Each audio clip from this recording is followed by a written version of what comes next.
Hello everyone, welcome and welcome back to my channel. It was another vlogs. It was what I eat in a day series Days of 34. সকালটা শুরু করেছিলাম এক glass উষ্ণ লেবু এবং মধু জল দিয়ে। তারপর আজকে ব্রেকফাস্টে মন চাইছিল পরোটা এবং তরকারি, ছোলার তরকারি খেতে, তাই বাজার থেকে নিয়ে আসলাম। আর আজকের মেনুতে ছিল ভাত, লেবু আর একটি সবজি এবং ইলিশ মাছ আলু কচু দিয়ে। আর দুপুরের দিকে খেয়েছিলাম একটি সল্টেড পিনাটস, আমি মাঝে মধ্যেই খাই যেটা। তারপরে লাঞ্চের জন্য ছিল আজকে বাইরে থেকে আনা ঝুরঝুরে পোলাও এবং নিরামিষ আলুর দম।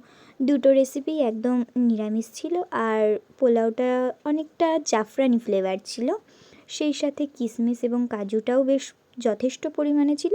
টেস্ট নিয়ে কোনো কথা হবে না, টেস্ট যথেষ্ট ভালো ছিল। আর তারপরেই খেয়েছিলাম একটি মৌসুমি লেবু এবং সন্ধ্যার দিকে খেয়েছিলাম চা, একটি বিস্কুট এবং একটি ব্রেড। তারপরে লাঞ্চটা যেহেতু একটু হেভি হয়ে গেছিলো, তাই ডিনারটা আমি বানিয়ে নিয়েছিলাম আমার জন্য ভেজ নুডলস, যেটা আমার always favourite. That's it for today. Please ভালো লাগলে ডু সাবস্ক্রাইব। বাই।